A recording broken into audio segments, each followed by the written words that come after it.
The judge's gavel struck the polished wood with a sharp crack that echoed through the courtroom like thunder trapped inside four walls. For everyone else, it was only a signal that proceedings had begun.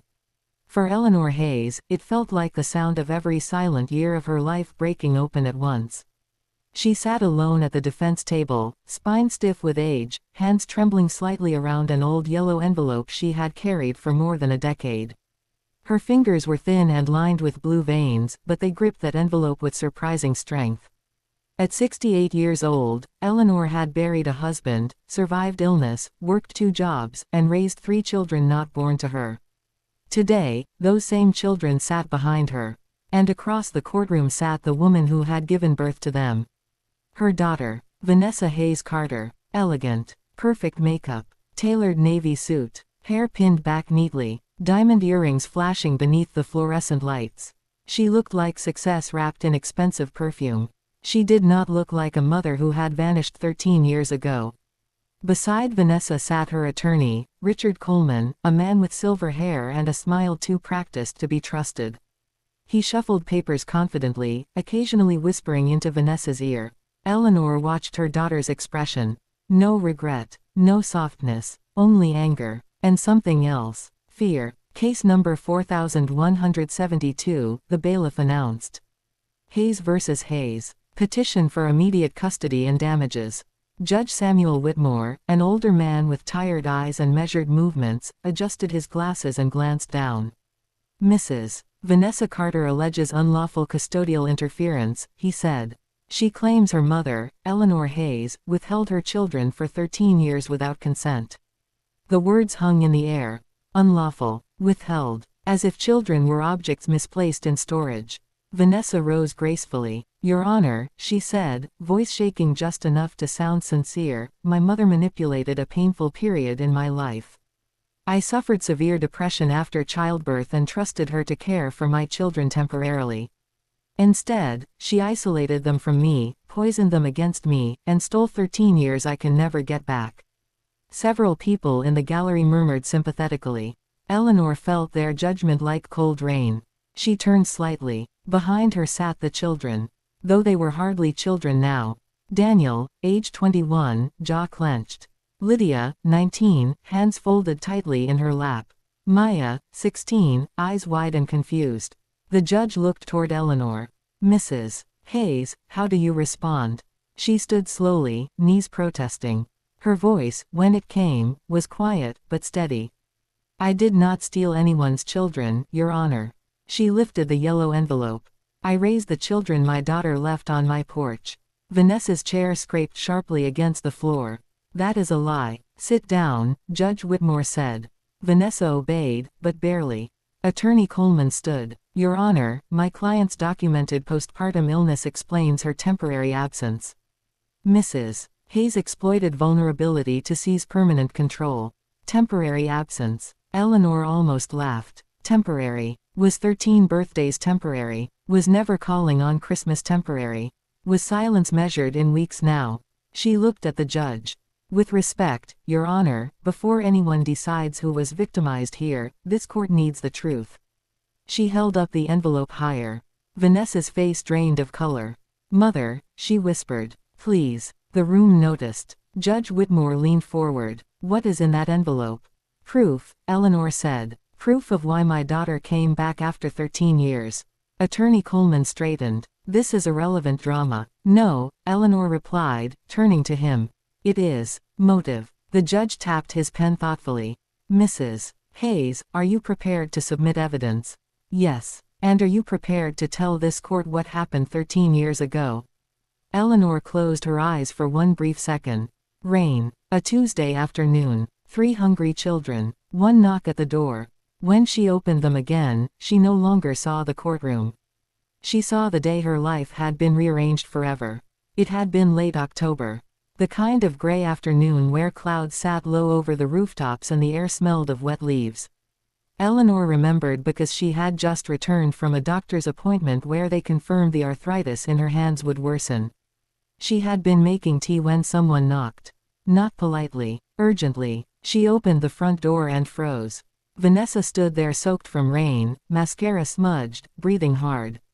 Behind her were the children. Daniel, 8 years old, holding a torn backpack. Lydia, 6, clutching one shoe in her hand. Little Maya, only 3, crying in a diaper that sagged heavily.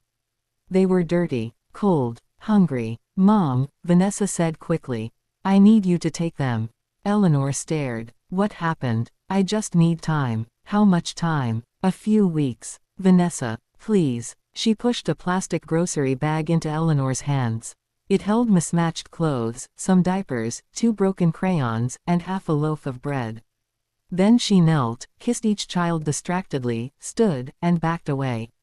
Daniel panicked. Mom, where are you going? Just for a little while, baby. Lydia began crying. Maya stretched her tiny arms toward her mother. Vanessa turned and ran through the rain. By the time Eleanor stepped onto the porch, a taxi door slammed. The car disappeared down the street. The children screamed for her until their voices gave out. That night Daniel wet the bed. Lydia refused to speak. Maya cried herself to sleep asking for a teddy bear left behind. Eleanor kept saying the same lie. She'll come back soon. At first she believed it. She called old numbers. Disconnected. She visited Vanessa's apartment. Empty. Landlord angry. 3 months unpaid rent. No forwarding address. Weeks passed. Then months. The children needed school enrollment, doctor visits, winter coats, medicine. Her pension covered groceries for one old woman. Now there were 4 mouths. She sold her wedding bracelet first. Then the television. Then a necklace Harold had given her on their 25th anniversary. She cleaned houses on weekends. Her neighbor watched Maya. At night, after the children slept, Eleanor cried quietly in the bathroom so no one would hear. Still no word from Vanessa. Then one day, a letter arrived. No return address. Only Vanessa's handwriting. Inside. Mom, I met someone. Things are changing fast. Keep them a little longer. Don't make this difficult. A little longer. More letters followed over 6 months. Each colder than the last. One admitted she had moved with a man named Julian Carter. Another said he wasn't ready for someone else's baggage. Another revealed she was pregnant again. With his child. Then came the letter Eleanor never forgot. I have my own family now. Raise them if you want. Tell them whatever makes it easier. No apology. No plan. No love. Just dismissal. Eleanor folded that letter and placed it in the yellow envelope. Then she stopped waiting. She hired a lawyer she could not afford. Filed for guardianship. Published notices. Made legal attempts to locate Vanessa. Nothing. The court eventually granted Eleanor custody. And life moved forward. Daniel became top of his class. Lydia wrote poetry that made teachers cry. Maya learned guitar and laughed loud enough to fill the house. There were fevers, school plays, scraped knees, heartbreaks, graduations. There was struggle. There was joy. There was family. Vanessa was a ghost they spoke of carefully. Never cruelly. Eleanor never poisoned them against her. She simply refused to lie more than necessary. Then 3 months ago, after 13 years of silence, Vanessa returned. With a lawyer. Demanding custody. Demanding access. Demanding rights. And now here they were. The courtroom returned around Eleanor like fog lifting. Judge Whitmore watched closely. And after 13 years, he said, what changed? Eleanor slowly touched the envelope. My brother died. Vanessa looked down. Eleanor continued. He left each of my grandchildren $50,000 in trust. The gallery erupted in whispers. The judge struck the gavel once. Order. He turned sharply toward Vanessa. Mrs. Carter, were you aware of this inheritance before filing petition? Vanessa's lips parted. No sound came. Attorney Coleman stood quickly. My client's motivations are not the issue. They are now, said the judge. Eleanor removed the first stack of papers from the envelope. Letters, receipts, court filings, photos. And there is more. Vanessa's hands began to shake. Mother, don't do this. Eleanor met her daughter's eyes. I begged you for 13 years to do something. She placed the papers on the clerk's desk. You chose nothing. Then she touched the final folded document still inside the envelope. The one no one knew about. Not even the children. The one that could change everything. Judge Whitmore noticed. Mrs. Hayes, what else is in that envelope? Eleanor inhaled slowly. Something I prayed I would never need. She turned and looked at Daniel, Lydia, and Maya. Then back at the bench. A confession. The room went still. Vanessa stood so fast her chair crashed backward. No. Judge Whitmore's gavel struck hard. Sit down. But no one in that courtroom was breathing normally anymore. Because whatever happened next would destroy the last lie standing. The courtroom did not move. It seemed to hold its breath with everyone inside it. Vanessa remained standing, pale and shaking, one hand pressed to the table as if the floor beneath her had shifted. No, she said again, but weaker this time. That document means nothing. Judge Whitmore fixed her with a cold stare. You will sit down, Mrs. Carter. She lowered herself slowly into her chair. Attorney Richard Coleman leaned toward her urgently, whispering. She shook her head. Eleanor stood at the clerk's desk, the yellow envelope open in front of her. Inside remained one final folded sheet. 13 years old, soft at the creases, handled only a few times. Hidden many more. Judge Whitmore spoke carefully. Mrs. Hayes, you said it was a confession. Explain. Eleanor's fingers brushed the paper. My daughter wrote this herself the week after she left the children. Vanessa covered her mouth. Your Honor, Attorney Coleman interrupted quickly, before anything is admitted, we request authentication. You'll have it, said Eleanor. She unfolded the paper. The courtroom heard the crackle of age-dried folds. Even Daniel, Lydia, and Maya leaned forward. Eleanor swallowed. I never wanted them to hear this. Her voice broke for the first time. But they deserve truth more than comfort. She handed the page to the bailiff, who passed it to the judge. Judge Whitmore adjusted his glasses and began reading silently. His expression changed almost immediately. Then again. Then hardened completely. He looked up. Mrs. Carter, did you write this? Vanessa stared straight ahead. Answer the court. Tears rolled down her cheeks. Yes. The word landed heavier than any shout. Maya gasped softly. Lydia reached for her hand. Daniel did not move. Judge Whitmore looked back down. Mrs. Hayes, for the record, I want this read aloud. Eleanor nodded. Her hands trembled as she accepted the paper back. Then she read. Mom, I know what I'm doing is wrong, but I can't live this life anymore. Julian says no man wants a woman carrying another man's children and problems. He says if I come now, he can give me everything I deserve. I choose him. I choose a new life. Take the children. Raise them if you want. If I keep them, I'll hate them for ruining my chances. Maybe one day they'll be old enough not to need me. Maybe one day I'll come back when life is easier. Until then, don't look for me. Vanessa. No one moved. No one coughed. No papers shuffled. The silence was so total it felt sacred. Then Maya began crying. Softly at first. Then harder. Lydia wrapped both arms around her. Daniel's face had gone stone white. He stood slowly. Did you hate us? Vanessa looked at him as though seeing him for the first time. Daniel, answer me. His voice was calm. Too calm. The dangerous kind. Did you hate us? No. Vanessa cried. I was young. I was scared. I didn't mean those words. But you wrote them. He pointed at the letter. You wrote them and left. She sobbed. I thought I'd come back sooner. 13 years. No answer. Daniel laughed once. A short, broken sound. I used to sit by Grandma's window every Friday after school. The room listened. I thought maybe that would be the day you came.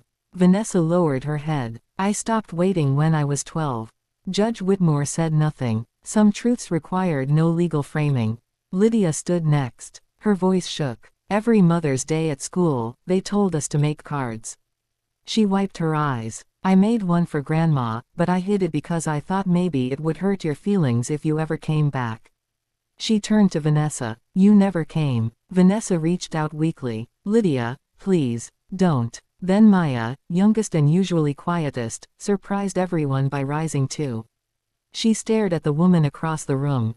I don't remember your voice. That hurt more than accusation ever could.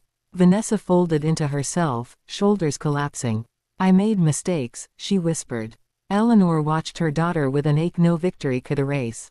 Because pain in a child does not disappear when they become cruel adults. Judge Whitmore finally spoke. Mrs. Carter, did you find No. Did you call? No. Visit? No. Send gifts. Vanessa whispered. No. Did Mrs. Hayes ever prevent contact? Vanessa looked toward Eleanor. For one moment something honest surfaced. No. Attorney Coleman closed his folder quietly.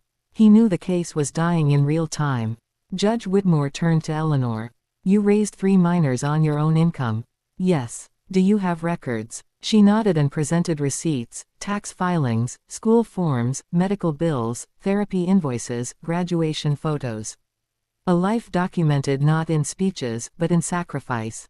The judge reviewed several pages. Then he looked at the children. Daniel Hayes, Lydia Hayes, Maya Hayes. He paused. Do each of you wish to speak regarding custody? Daniel answered first. I'm 21. I'm an adult. No custody applies to me. He glanced at Eleanor. But that woman is my grandmother. My only real parent. Lydia nodded. I'm 19. Same answer. Then Maya, 16. The court focused on her.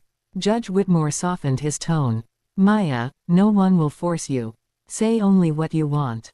Maya looked at Vanessa, then at Eleanor, then spoke clearly. I already have a mother. Vanessa made a strangled sound. Maya turned fully toward Eleanor.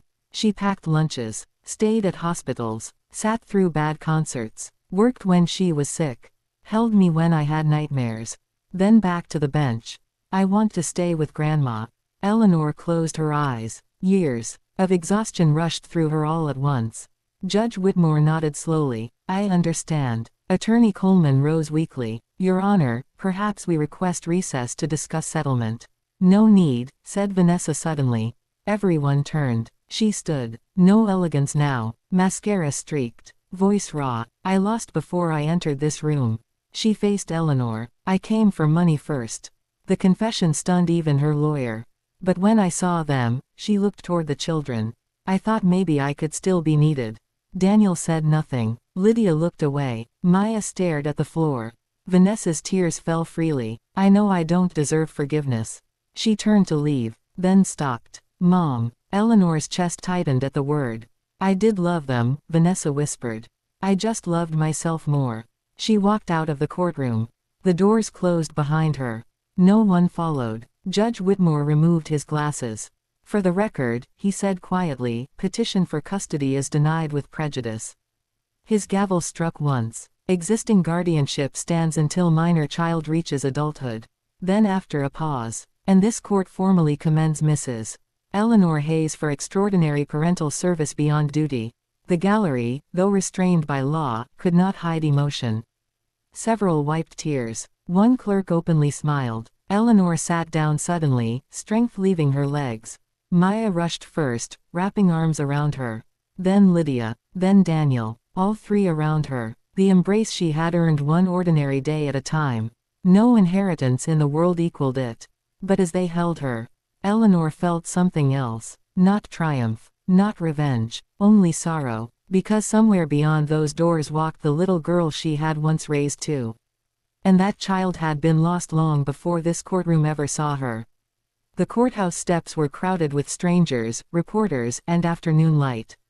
Inside, justice had been spoken in neat legal language. Outside, life was messier. Eleanor descended the marble stairs slowly, one hand on the railing, the other holding Maya's fingers. Daniel walked on her left.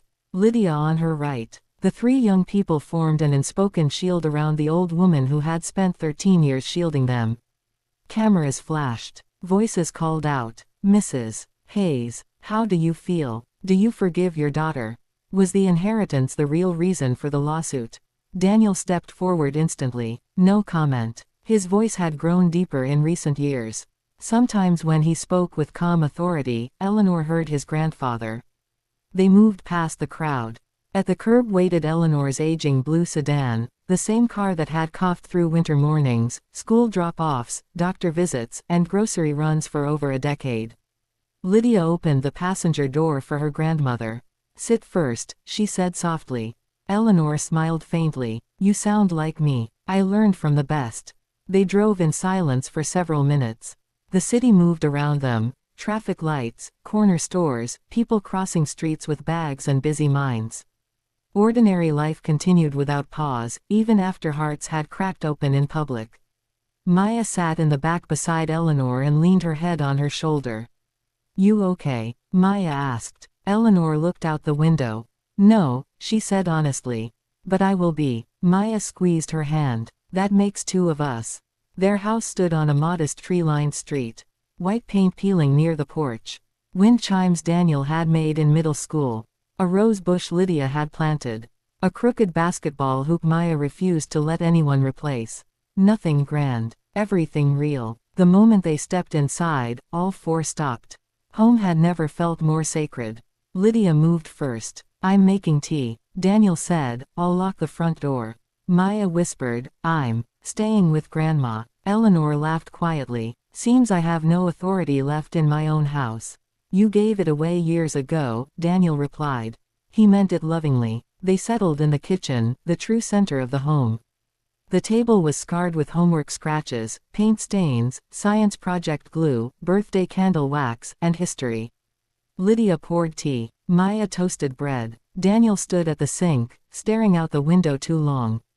Eleanor knew that look. He was hurting where pride hides pain. Danny. He didn't turn. You can ask. He swallowed. Why didn't you tell us? No accusation. Only ache. She answered carefully. Because children build themselves from what they believe about love. He turned then. And you thought knowing she chose someone else would break us? Yes. It did anyway, he said. The room went still. Then he added. But maybe later than it would have. Eleanor nodded. Fair enough. Lydia sat across from her. Did you ever hate her? Your mother? Yes. Eleanor considered. Sometimes I hated what she did. She stirred her tea. But hate is expensive. It charges interest every day. Maya frowned. That sounds like one of your weird wise sayings. It is one of my weird wise sayings. Maya smiled for the first time that day. That evening, after dinner, there was a knock at the door. Everyone froze. Daniel stood instantly. I'll get it. When he opened it, Vanessa stood on the porch. No makeup now, hair loose, face swollen from crying. She looked smaller somehow. As if losing the courtroom had stripped away the costume she wore. Daniel blocked the doorway. What do you want? To speak? No, please. Eleanor's voice came from behind him. Let her in. Daniel hesitated, then stepped aside. Vanessa entered like someone entering a church after years away, careful, ashamed, unsure where to place her eyes. She looked around. Family photos lined the wall. Daniel in graduation robes. Lydia holding a poetry medal.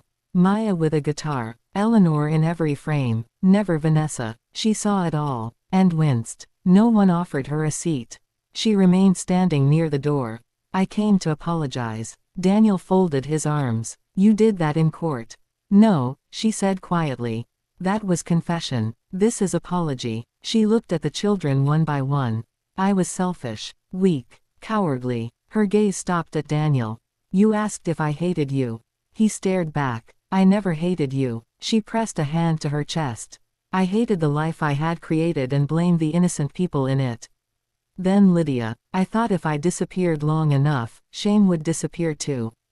Then Maya. I was wrong. Maya said nothing. Finally Vanessa faced Eleanor. And I hated you most of all. Daniel tensed. But Eleanor only watched. Because every year you proved what I failed to be. Tears slid down Vanessa's face. You loved them without applause.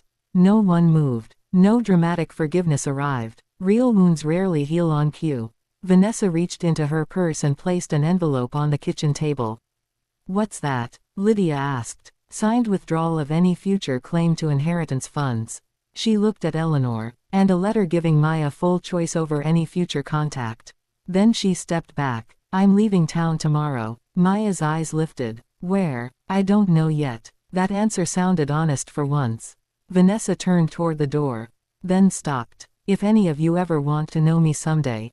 She couldn't finish. Daniel spoke first. Maybe. Lydia said nothing. Maya whispered, I don't know.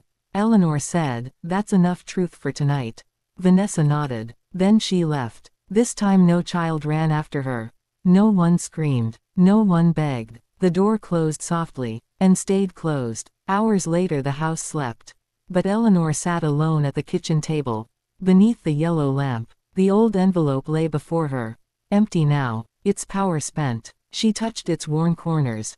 Then Daniel entered quietly. He sat beside her. Couldn't sleep. Too much history in one day, she said.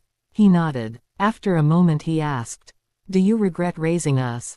Eleanor turned sharply. Never. Even when it was hard. Especially then. He looked down. "I used to worry we ruined your life." She took his face gently in both hands. "You were my life." His eyes filled. He bent forward and hugged her like he had at age 8. Tall now. Heavy now. Still her boy. Lydia soon joined them. Then Maya carrying a blanket. Soon all four sat tangled together in kitchen chairs too small for such healing. No speeches. No solutions. Just presence. Sometimes that is the closest thing to peace. The next morning brought mail. Among bills and advertisements sat one official envelope from the trust attorney. Daniel opened it. Inside were instructions regarding the inheritance. $50,000 for each child. Maya grinned. "I'm buying drums." "You don't even play drums," Lydia said. "I'll learn." Daniel laughed. Lydia said she wanted university. Daniel wanted to help renovate the house. Then they all looked at Eleanor. "What about you?" Maya asked. She blinked. "What about me? What do you want?" The question startled her. For 13 years, she had answered only what others needed. Now 3 faces waited for her answer. She thought carefully, then smiled. "A porch swing." They stared. "That's it. And maybe a garden bench." Maya groaned. "We survive court drama and emotional collapse for a bench." Eleanor laughed so hard tears came. "Yes. Because after surviving storms, simple things become riches." Weeks later, workers installed a wooden porch swing. The 4 of them sat on it badly, overcrowded and crooked, laughing while bolts creaked dangerously. Neighbors waved. Spring wind moved through the trees. Inside the house were scars. Outside the house was sunlight. And for the first time in many years, the future did not feel like something to endure. It felt like something waiting. 3 months passed. Summer arrived softly, carrying warm mornings, longer evenings, and the scent of cut grass drifting through the neighborhood. Life at the Hayes house settled into a rhythm that felt almost new. Not because pain had vanished, but because pain no longer ruled the rooms. Daniel had started work with a construction company while taking evening business classes. Lydia had been accepted into university for literature and spent half her time buying notebooks she claimed she needed and half her time writing in them. Maya practiced guitar louder than ever and had, true to her word, purchased second-hand drums with part of her inheritance. The house shook daily. Eleanor threatened peace treaties no one honored. And on the porch swing each night, they laughed more than they cried. Still, some wounds heal quietly under clothing. Some remain tender when touched. No one spoke much about Vanessa. Her name became like a closed drawer in the house, still there, rarely opened. Until the letter came. It was a Tuesday afternoon. Eleanor was trimming basil in the backyard when Daniel called through the screen door. "Grandma." There was something unusual in his voice. She entered wiping dirt from her hands. Daniel stood at the kitchen table holding an envelope. No return address. Postmarked from another state. Lydia and Maya were already there. The room had changed shape around one object. Eleanor knew before she touched it. Vanessa. She sat slowly. Her hands, once so steady in crisis, trembled now in peace. "Open it," Maya said. "No," Lydia replied quickly. "Maybe don't." Daniel looked at Eleanor. "Your choice." She studied the handwriting. Still familiar. Still painful. Then she broke the seal. Inside was a single letter. And a photograph. She set the photograph face down. Then unfolded the paper. Her throat tightened as she read silently. "What does it say?" Maya whispered. Eleanor inhaled once. Then read aloud. "Mom, I don't know if I deserve to write to you, but silence has already cost me too much. I left town like I said. I thought distance would make shame smaller. It didn't. It made it louder. I rented a room in Ohio and found work at a diner. Nothing glamorous. Honest work for the first time in years. Every morning I wake before sunrise and think about all the mornings you woke for my children while I slept somewhere else pretending not to remember them. I know apologies can become selfish when they ask to be believed. So I'm not asking for forgiveness. I'm asking for one truth to be known: I was never better than you. I was jealous of you. You loved when it was hard. I only loved when it was convenient. There is something else I never said in court. Julian left me years ago. The child we had, Ethan, is now 12. He knows almost nothing about his older siblings because I was too ashamed to tell him. He recently found an old photo of all of us and asked who they were. I lied. Then I cried after he slept. I'm tired of lying, Mom.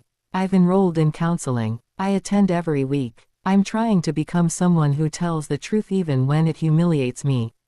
I enclosed a picture. Ethan wanted to know if his grandmother likes sunflowers. I told him yes, though I wasn't sure. If the children ever wish to know him someday, I will not stop it. If they never do, I understand. I send no requests, only this truth. Vanessa. Silence followed, long and layered. Maya was first to speak. We have a brother. Lydia corrected gently. Half-brother. Maya frowned. He's still a brother. Daniel said nothing. He picked up the photograph and turned it over. A thin boy with dark hair stood in a field of sunflowers, awkward smile, missing front tooth, holding a handwritten sign. Hello maybe family. Maya burst into tears instantly. Oh no, she said, crying harder. That's unfairly cute. Even Lydia laughed through tears. Daniel kept staring at the photo. Eleanor watched him carefully. What are you thinking? She asked. He answered without looking up. That he didn't do anything wrong. No one argued. That night they sat on the porch swing with the photo passing from hand to hand. Fireflies blinked in the yard. Some truths arrived gently after arriving brutally first. Maya hugged the picture to her chest.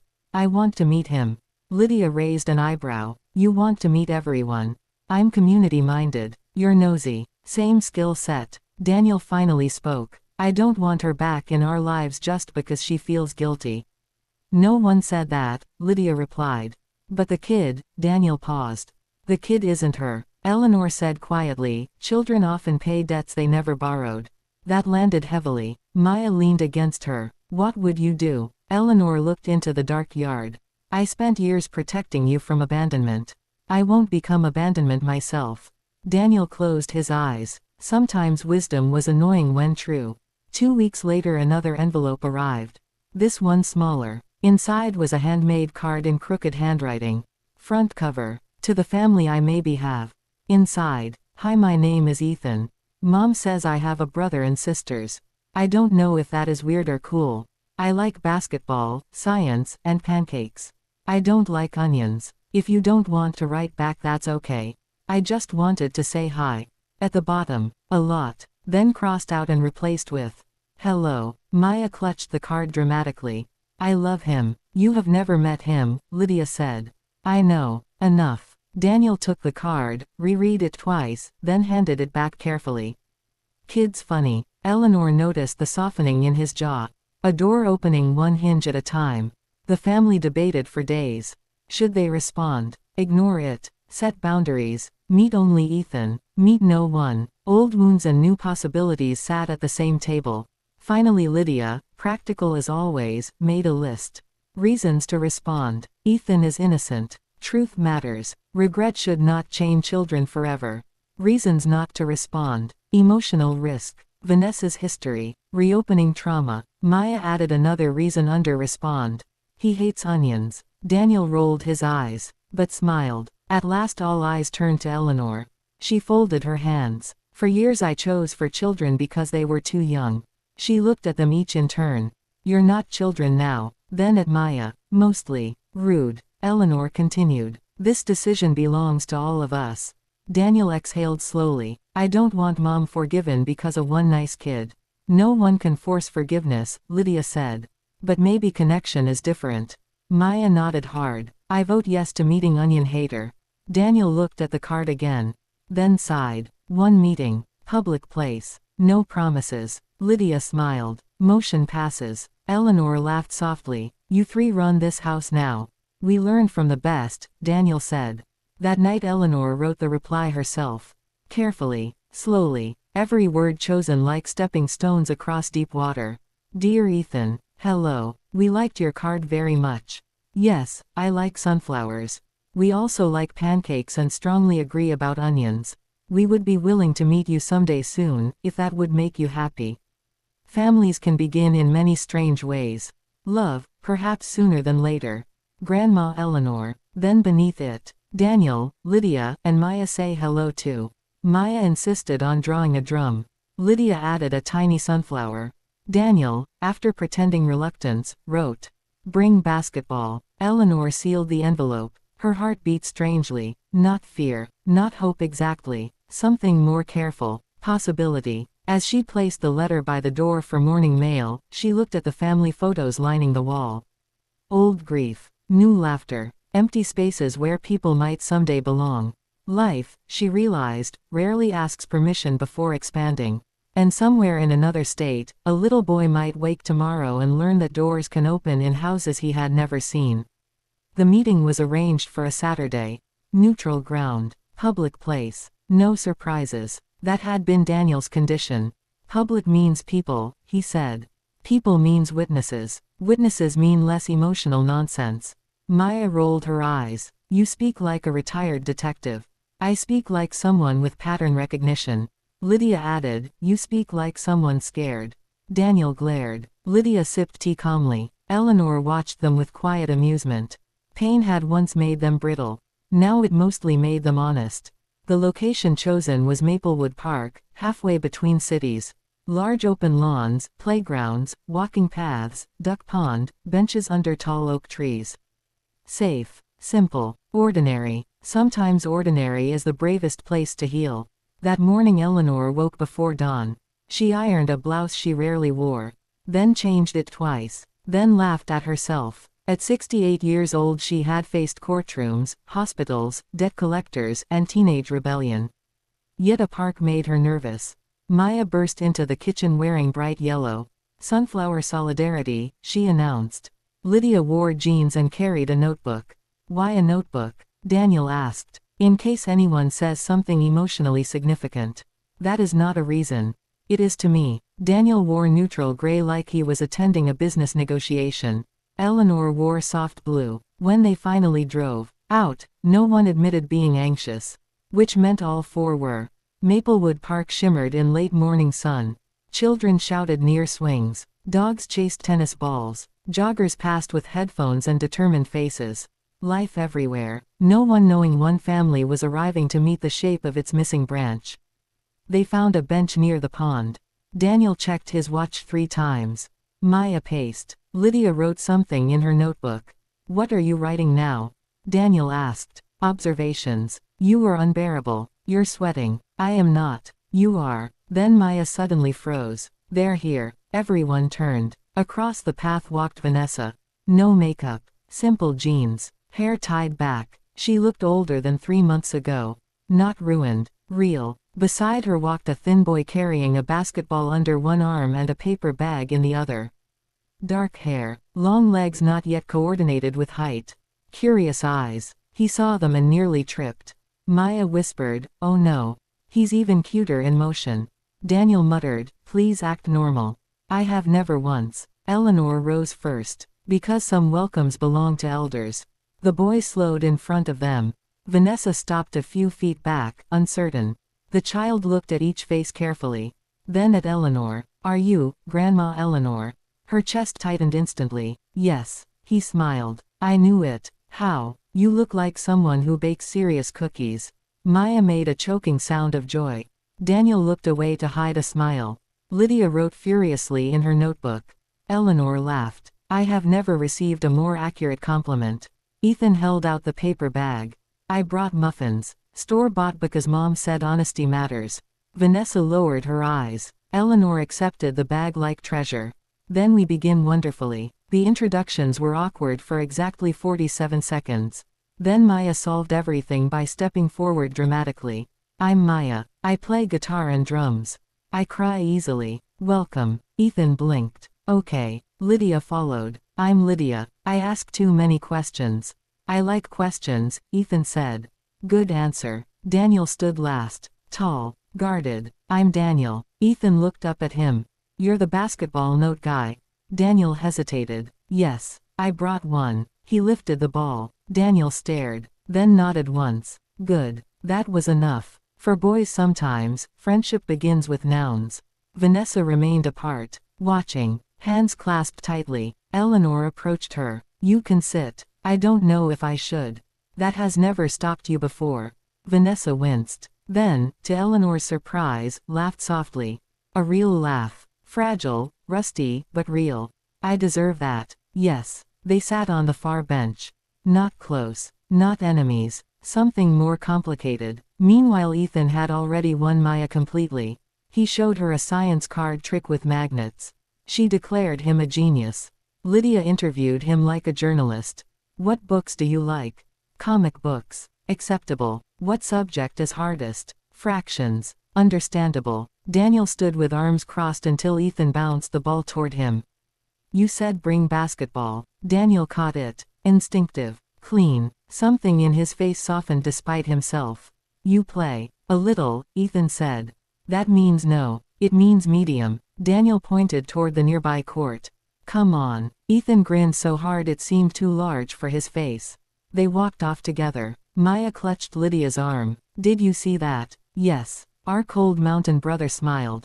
Record the date. At the bench, Vanessa watched Daniel and Ethan cross the grass.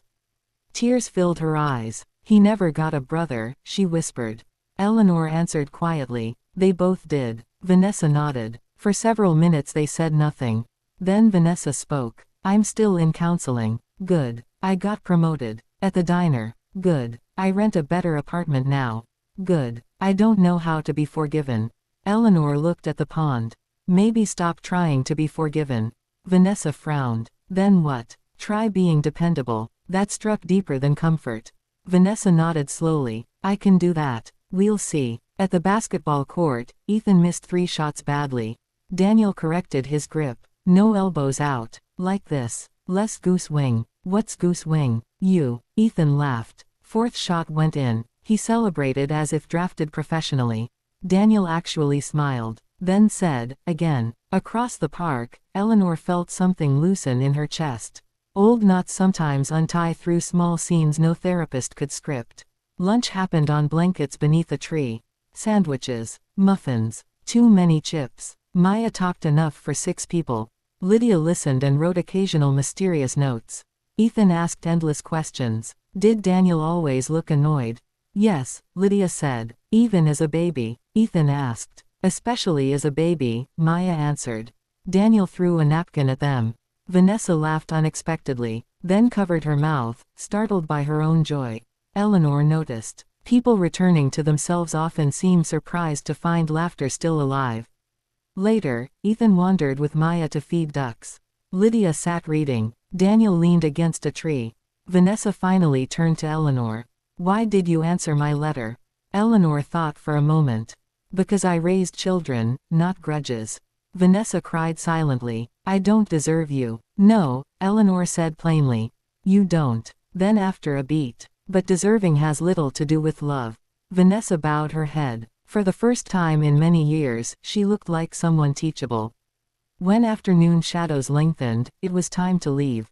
Ethan hugged Maya first, then Lydia, then stopped before Daniel awkwardly.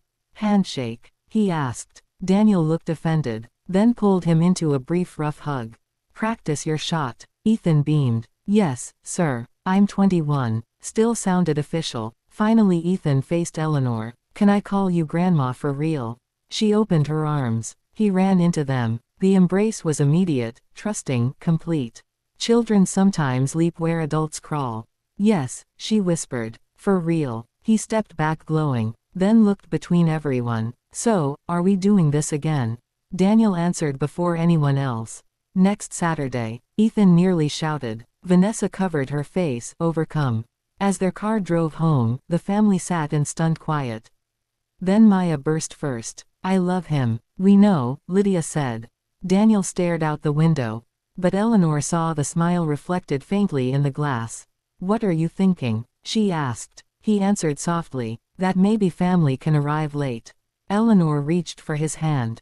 Yes. And maybe, she thought, some prayers take strange routes before reaching the door. The second Saturday meeting became a third. Then a fourth. Soon Ethan's visits no longer felt like events. They felt like rhythm. He came with unfinished homework, scraped knees, endless questions, and an appetite large enough to concern science. He learned where Eleanor kept cookies, which cupboard held board games, and how far he could push Maya before she threatened dramatic revenge. He also learned Daniel always pretended not to care before caring deeply. Lydia taught him poetry insults from Shakespeare. Maya taught him drumming patterns on kitchen counters.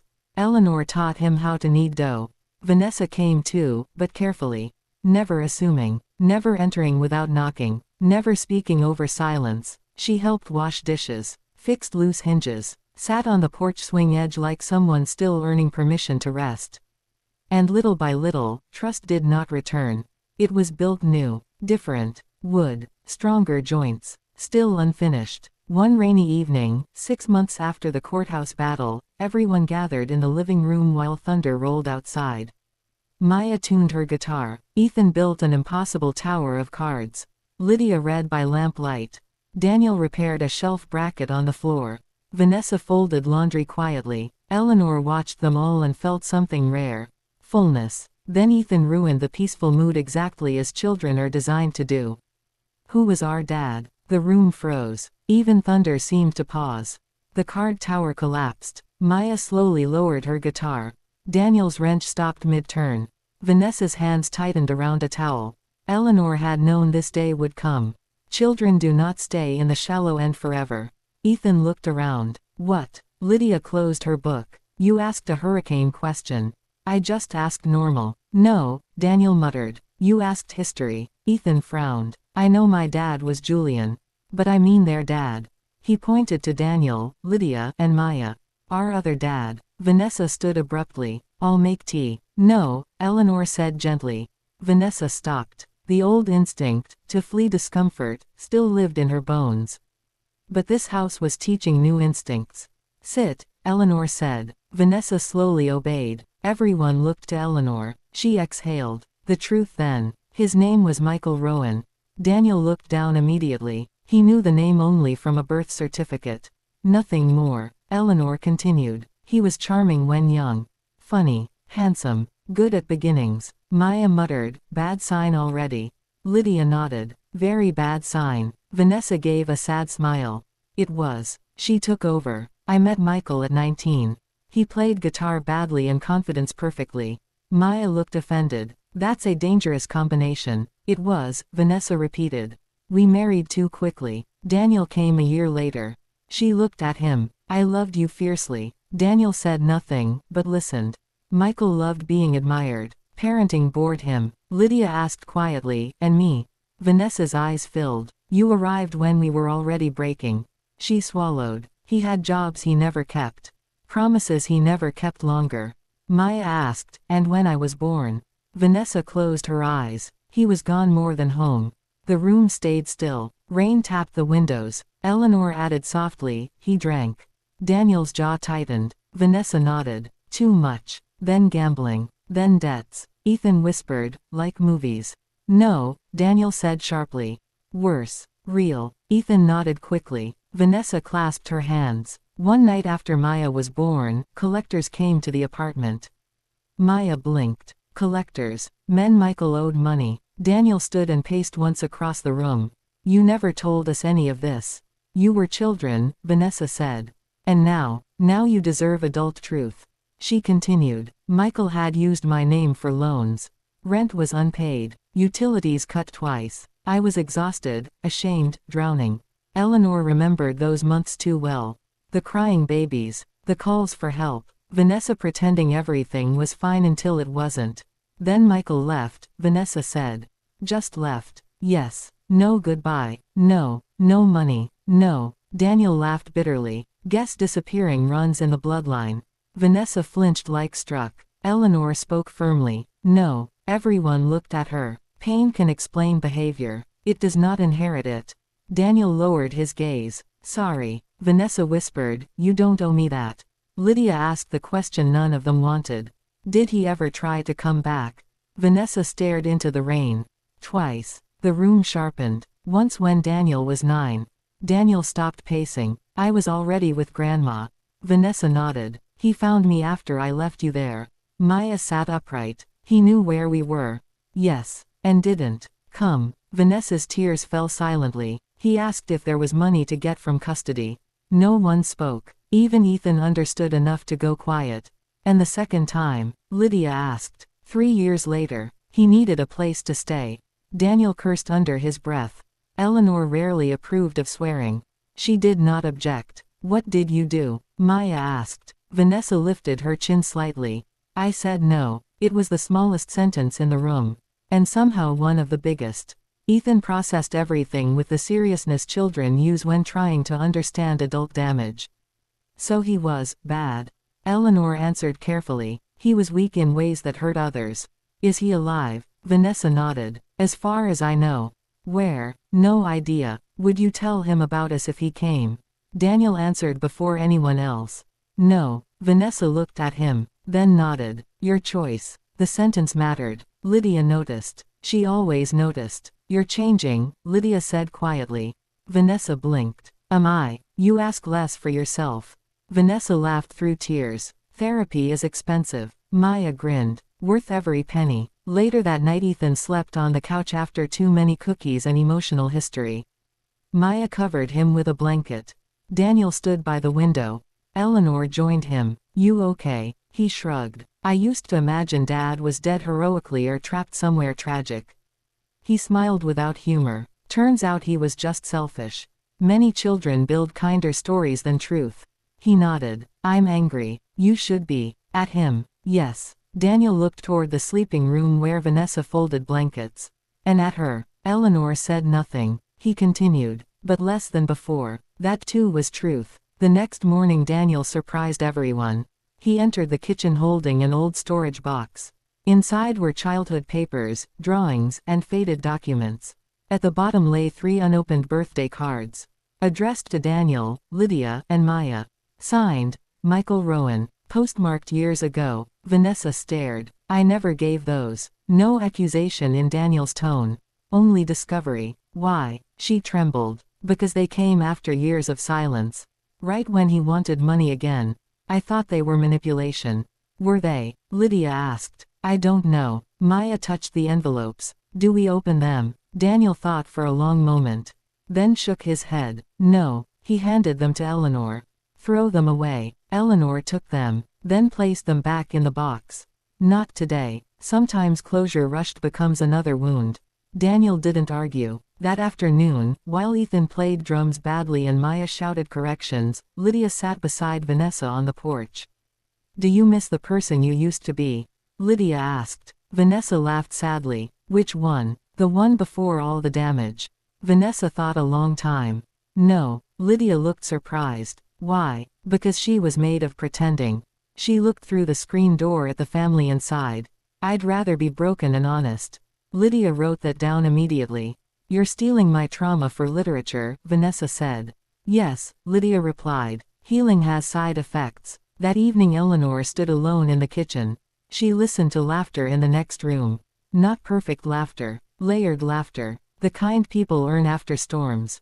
The truth about their father had not shattered the house. It had cleared another room inside it. And where lies once lived. Space had opened for something stronger. The call came on a Wednesday morning. Rain tapped softly against the kitchen window while Eleanor rolled biscuit dough and argued with the radio about weather predictions. The phone rang once, twice, 3 times. She wiped flour from her hands and answered. Hello. A male voice, formal and uncertain. Is this Mrs. Eleanor Hayes? Yes. My name is Thomas Greer. I'm calling from St. Matthews County Hospital. Something cold moved through her chest. Is someone hurt? A pause. No, ma'am. I'm calling regarding Michael Rowan. The rolling pin slipped from Eleanor's hand and hit the counter. Across the room, Maya looked up. Eleanor steadied herself. What about him? I'm sorry to inform you that Mr. Rowan passed away last night. The kitchen became strangely distant. Not grief exactly. Shock has its own silence. How? Cardiac arrest. He had been admitted 2 days ago. Eleanor said nothing. The man continued gently. Your number was listed among old emergency contacts found in his wallet. We also located documents indicating possible next of kin through his children. Her eyes closed. Children he had not earned. What are you asking? He has no spouse, no current listed family. There will need to be identification of remains and arrangements. Eleanor almost laughed at the cruelty of logistics. Dead men still creating chores. I'll speak to the family, she said. Thank you, ma'am. The line ended. Maya stood slowly. Who died? Eleanor looked at her granddaughter. Your father. No one knew how to react properly. Because there is no proper shape for grief over absence. Daniel came home from work early. Lydia arrived from university carrying books she never opened. Vanessa drove in after Eleanor called. She entered pale and silent. Ethan, sensing the gravity, spoke less than usual. They gathered in the living room. Rain still falling. The house listening. Daniel leaned against the fireplace. So he's dead. No one answered. Maya sat cross-legged on the rug. I don't feel sad, she said carefully. Is that horrible? No, Lydia replied. I feel cheated. That's normal too, Eleanor said. Ethan looked confused. I met him 0 times. Can I feel weird anyway? Yes, Daniel said softly. Especially you. Vanessa sat apart on the armchair edge. Hands clasped tightly. Then she whispered. I feel relieved. Heads turned. She swallowed. And ashamed of feeling relieved. Eleanor spoke firmly. You don't need shame for surviving. Vanessa's eyes filled instantly. The hospital required someone to identify the body. No one volunteered. Then Daniel surprised them all. I'll go. Vanessa stood. No. Yes. You don't owe him that. Daniel's jaw tightened. I know. Then why? He looked toward the rain-dark window. Because I'm tired of him being a mystery. Silence followed. Then Lydia stood. You're not going alone. Maya rose too. Same. Daniel frowned. This is not a field trip. Too late, Maya said. Vanessa wiped her face. I'm coming. All eyes turned to Eleanor. She sighed. Well, someone has to make sure none of you punch a corpse. Even Daniel laughed. So they went together. County hospital smelled like antiseptic and tiredness. A nurse guided them down quiet halls where footsteps sounded too loud. Forms were signed. Names confirmed. Then they stood outside a small viewing room. No one moved first. Finally Daniel opened the door. Inside, under white sheet and fluorescent light, lay Michael Rowan. Older than they imagined. Thinner. Gray at the temples. Face softened by death into an innocence life had never quite managed. Maya whispered, he looks ordinary. Lydia said, that might be the tragedy. Daniel stepped closer. Studied the face. Searching perhaps for resemblance, explanation, apology. He found none visible. Vanessa stood at the doorway gripping the frame. Once this man had been youth, promise, desire, danger. Now he was stillness. Ethan remained beside Eleanor in the hall. Should I go in? He whispered. Only if you want, he thought. Then shook his head. I think I know enough. Wise child. Daniel spoke first. You left us for nothing. His voice did not break. That made it sadder. Lydia touched the sheet edge lightly. I wish you had at least tried. Maya folded her arms. I hope wherever you are, you finally have to listen. Vanessa entered last. She stood over the body for a long time. Then said quietly, you were not all bad. Everyone looked at her. She continued. That was the problem. She took a breath. You were just good enough to keep believing lies. Then she turned and walked out. The room seemed lighter afterward. Daniel looked once more, then covered the face with the sheet. We're done. The funeral home asked about arrangements. There was no money, minimal savings, no church plan, no prepaid anything. Even death had found him unprepared. We can authorize county cremation, the director said gently. Daniel nodded, then paused. No. Everyone looked at him. He rubbed his neck awkwardly. I don't want him erased like trash. Vanessa's eyes widened. You don't owe him dignity. Daniel answered quietly. Maybe I owe it to myself. No one argued. They arranged a small service. Simple. Affordable. Almost no attendees expected. The funeral was held 3 days later. Gray skies. 10 folding chairs. 1 modest casket. A vase of supermarket lilies. The Hayes family sat in the front row. No one else came. Until the final minute. The chapel doors opened. A woman entered slowly. Mid-60s perhaps. Elegant coat. Silver hair pinned neatly. Walking cane. Sharp eyes that had once likely stocked rooms. She looked directly at the casket. Then at Vanessa. Then at Eleanor. Oh, she said softly. So these are the consequences. The funeral director rushed over. Ma'am, can I help? I doubt it. She moved forward. Daniel stood protectively. Who are you? The woman met his stare. I'm Margaret Rowan. She looked at the casket with something between disgust and grief. Michael's mother. No one spoke. Vanessa went pale. I thought you died years ago. Margaret gave a dry laugh. I moved to Oregon and preferred silence. Then she looked at the family row one by one. You all look like him. Maya muttered, rude opening. Lydia almost smiled. Margaret's gaze landed on Eleanor. And you must be the woman who did all the work. Eleanor blinked. I beg your pardon. The children. Margaret sat beside her without invitation. Someone raised them. It clearly wasn't my son. The chapel held a new kind of tension. Unexpected. Electric. Margaret removed gloves carefully. I came because the funeral home found an old contact file. She opened her handbag and withdrew a sealed envelope. My son was many failures. She placed the envelope in Daniel's hand. But before I left him for good, I made one smart investment. Daniel stared. What is this? A trust transfer. Vanessa frowned. Margaret continued coolly. I always suspected he'd die owing apologies and taxes. So years ago I placed money aside for any grandchildren he might someday fail. Maya whispered loudly, I like her. Lydia nodded. Same. Margaret ignored them. There's enough for education or housing. Split equally. Daniel looked stunned. You don't know us. I know blood creates accidents, she said. Character creates family. Then she glanced at Eleanor. I can tell who did that part. For the first time in the chapel, Eleanor smiled. The service itself was brief. No pastor knew Michael. No lifelong friends appeared. So stories came only from those he had wounded. Yet strangely, none were cruel. Daniel spoke of unanswered questions. Lydia spoke of inherited resilience. Maya said, I hope next time around he tries harder. Even the director wiped a tear while hiding laughter. Vanessa stood last. She looked at the casket. I loved you once. Then at her children. But I love them correctly now. She sat down shaking. Eleanor took her hand. Just for a moment. Enough. After the cremation, they stood outside beneath clearing skies. Margaret adjusted her coat. I'm returning to Oregon tomorrow. Maya asked, can we visit? Margaret raised an eyebrow. Do you always invite yourself into strangers' lives? Yes. Excellent trait. She handed Lydia a card. Call first. Then to Daniel. You have my son's shoulders. Use them better. To Ethan. You're not technically his. Even better, Ethan said. Margaret laughed sharply. Then she touched Eleanor's arm. You carried what others dropped. Eleanor looked at her. So did you, perhaps.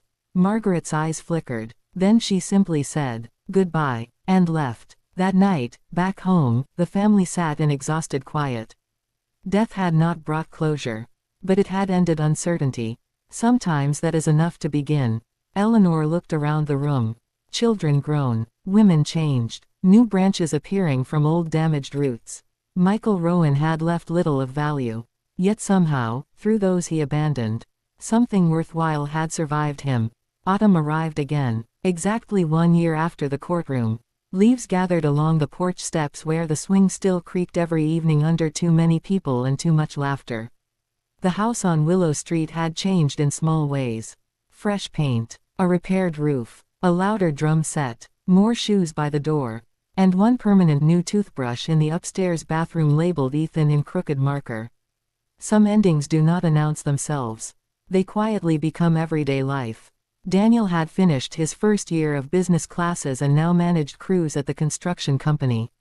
He still looked serious in photographs and still denied caring about most things he cared deeply about.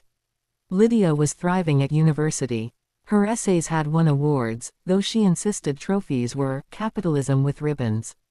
She came home every weekend carrying laundry and opinions. Maya played local gigs with her school band, often returning late smelling like stage lights and poor decisions. Ethan visited twice a month and called every Wednesday to report urgent matters such as science grades, basketball progress, and whether onions had again ruined cafeteria lunch. Vanessa remained in Ohio but came regularly. Not dramatically, not demanding. She showed up when promised. That was new language for all of them. Sometimes she cooked. Sometimes she listened. Sometimes she apologized less and participated more. Healing had stopped being performance and become habit. One crisp October morning, a letter arrived from Oregon. Cream envelope. Precise handwriting. Margaret Rowan. Maya snatched it first. Maybe she adopted us all. She absolutely did not, Lydia said. Daniel opened it at the kitchen table while Eleanor pretended not to be curious. Inside was a single page. To the only competent branch of this family tree. My doctor informs me that age is behaving predictably.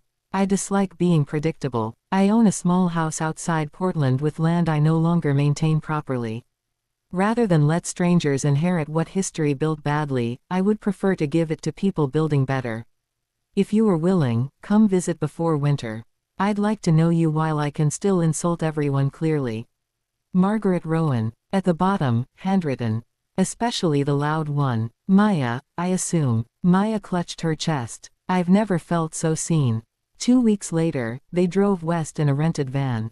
All of them. Eleanor, Daniel, Lydia, Maya, Ethan, and Vanessa. It was the first road trip they had ever taken as one unit. The drive contained 3 arguments about music, 1 emergency bathroom stop, 2 spilled drinks, 7 declarations by Ethan that every mountain was the biggest one yet. And 1 quiet moment when Vanessa fell asleep against the window and Maya gently placed a blanket over her. No one commented. Growth often prefers witnesses who stay silent. Margaret's house stood beyond Portland in a valley lined with pines. White farmhouse. Wide porch. Barn leaning slightly but proud. Apple trees bending with fruit. The place looked stubborn, which suited its owner. Margaret opened the front door before they reached it. You're late. Daniel checked his watch. We're 3 minutes early. Then you drive too slowly. She embraced no one, but her eyes softened when she saw them all. Especially Ethan. Ah, she said. The improved edition. Ethan grinned. I like her more in person. They stayed 4 days. And in those 4 days, something subtle happened. History changed address. Margaret showed Daniel old ledgers and land papers. You like responsibility and frowning. Useful traits. She handed Lydia boxes of letters dating back 50 years. Family secrets, failed romances, tax disputes. Write something respectable from it. She walked Maya through the barn. Make noise here. Walls already suffered enough. She taught Ethan chess and called him dangerous when he learned too fast. To Vanessa, she gave no softness. Only truth. You were weak, Margaret said while pruning roses. I know, Vanessa answered. You are less weak now. Vanessa's eyes filled. Thank you. That was not praise, Margaret replied. Yet they both smiled. And Eleanor. Margaret saved her longest conversations for Eleanor. 2 women who had spent decades carrying consequences left by others. They sat on the porch at dusk wrapped in blankets. No need for politeness. No need for explanation. Only honesty. You loved children not born to you, Margaret said one evening. So did you, Eleanor replied. Margaret scoffed. I merely funded possibilities. You came when it mattered. Margaret stared at the valley. Late. Yes, Eleanor said. But you came. On the final night, Margaret called everyone into the living room. A fire burned low. Rain touched the windows. She stood with cane in one hand and folder in the other. I dislike speeches, she began. Then don't make one, Maya said. Margaret pointed her cane. You truly are the loud one. She opened the folder. The house, land, and remaining assets will transfer into a shared family trust upon my death. Everyone began speaking at once. No, you don't need to. That's too much. She struck the floor once with the cane. Silence. I'm old, not confused. Then she looked directly at Eleanor. I spent years punishing myself for raising a son poorly. Her voice thinned for the first time. I cannot repair him. She turned to the others. But I can invest in what survived him.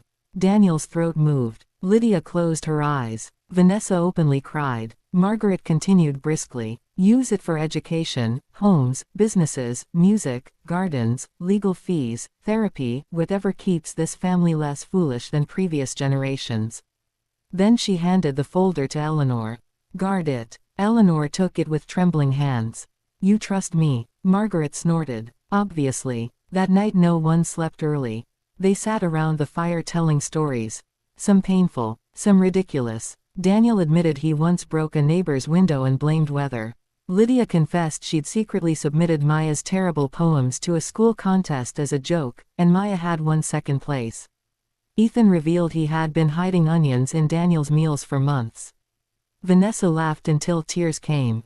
Real laughter, not borrowed. Then, when the room quieted, she turned to her children. I know I cannot reclaim years. No one interrupted. But thank you for letting me earn days. Daniel reached over and squeezed her shoulder once. Small gesture, massive meaning. Lydia leaned against her. Maya, put feet in her lap without asking. Ethan declared, this is grossly emotional. Everyone laughed again. In the morning they prepared to leave. Margaret stood on the porch, coat buttoned, expression severe as always. Eleanor hugged her first. Margaret tolerated it poorly. Don't become sentimental. Too late, Eleanor said. Daniel shook her hand. Lydia kissed her cheek. Maya nearly crushed her ribs. Ethan whispered, I let you win chess. Margaret whispered back, liar. Vanessa stood last. No words came. Margaret saved her. Keep showing up. Vanessa nodded through tears. I will. When they returned home to Willow Street, the porch swing greeted them with its old familiar creak. The house felt smaller than Oregon. Warmer too. They unpacked bags, shared leftovers, argued over laundry. Normal life resumed immediately, and that was the miracle. Not inheritance, not courtroom victories, not dramatic reunions, but ordinary belonging. That evening Eleanor sat alone on the swing as sunset gold filled the street. One by one, they joined her. Daniel on the railing, Lydia at her feet with a notebook. Maya sideways across everyone, Ethan on the step. Vanessa beside the door, then slowly beside Eleanor. No one arranged it. They simply gathered where love had been practiced longest. Eleanor looked at them all. The abandoned children, the repentant mother, the unexpected brother, the stern grandmother from Oregon. The family built from damage and choice. 13 years ago, a knock on the door had brought 3 frightened children and a life she never planned. Now that same life surrounded her in laughter. Some stories begin with loss. Some continue through anger. But the best ones end with people who stayed. The porch swing creaked. The sun lowered. And for the first time in many years, no one was waiting for someone to come back. Everyone who mattered was already home.